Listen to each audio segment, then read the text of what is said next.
Assalamualaikum warahmatullahi wabarakatuh. Nama saya Fitria Puji Astuti, NIM saya 183340009. Kali ini saya akan membahas tentang peran antibodi pada fase efektor sistem imun humoral.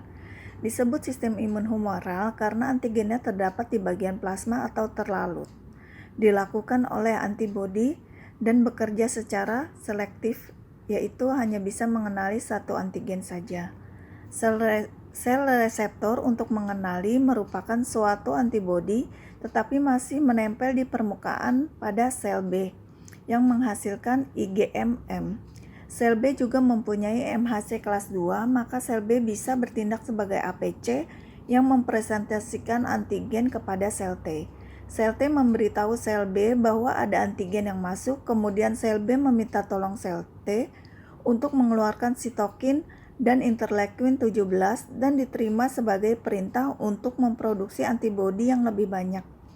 Sel B harus bisa memfagosit agar bisa mencernanya. Sel B naif terbagi menjadi 3, yaitu IgM-M yang berwarna biru untuk bakteri Salmonella, IgM-M yang berwarna merah untuk bakteri cacing, dan IgM-M warna ungu untuk bakteri Mycobacterium. Kenapa IgM ini berbeda-beda? Karena sistem imun sel B bersifat selektif, sehingga jenisnya banyak sekali dan hanya mengenali pasangannya.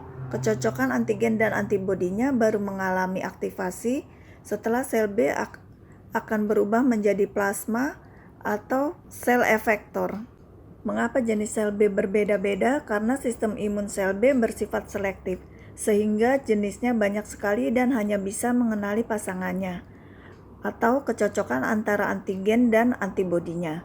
Baru mengalami aktivasi, sel B akan berubah menjadi plasma atau sel efektor yang mensekresikan antibodi ke dalam darah.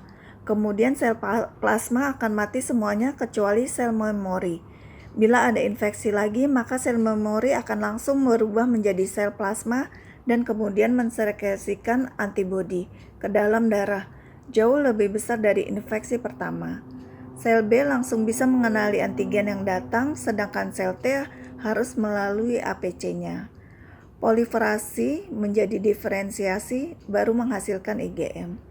Diferensiasi berubah menjadi sel plasma lalu menghasilkan antibodi yang lain atau class switching. Petty maturation atau pematangan langsung, sel B menghasilkan sel memori. Antigen yang langsung mengaktifasi sel B dinamakan thymus independent antigen atau antigen yang tidak tergantung pada thymus. Responnya cepat tetapi lemah karena hanya menghasilkan IgM-M. Sedangkan thymus dependent responnya lebih lama karena memproduksi antibodi yang kuat dan menghasilkan IgM-M, IgG, IgA, dan IgE.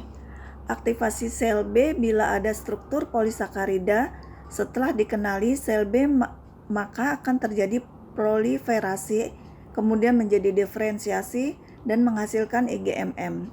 Sel T helper akan menghasilkan antigen. Contohnya, suatu antigen dikenali oleh sel B, kemudian memiliki kemampuan memfagositosis antigen sehingga menghasilkan antibodi dengan cepat.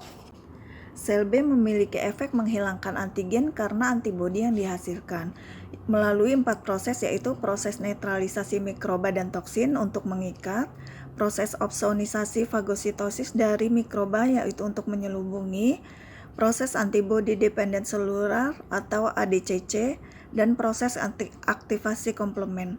Antibodi juga bisa mencegah terjadinya penyebaran. Selain itu, antibodi juga bisa mencegah infeksi pada mikroba. Bila ada toksin yang menempel pada sel, akan terjadi nekrosis. Kalau ada antibodi, toksin akan diikat. Sel fagosit memiliki reseptor yang bisa mengenali antibodi. IgE antibodi spesifik pada infeksi cacing dan hipersensitivitas. Antibodi menjadi komplement yang menyebabkan lisis pada mikroba. Sel B adalah sel plasma yang sudah teraktivasi heavy chain dan light chain. Bisa terdiri dari 2 bagian lagi. Bagian bawah sama di seluruh antibodi atau konstan, tetapi ada bagian yang bervariasi yaitu bagian atas yang variabel karena strukturnya berbeda-beda tergantung antibodi yang mengikuti antigennya. Bagian konstan yang berfungsi berikatan dengan reseptor dari efektor atau makrofag atau eosinofil atau sel NK.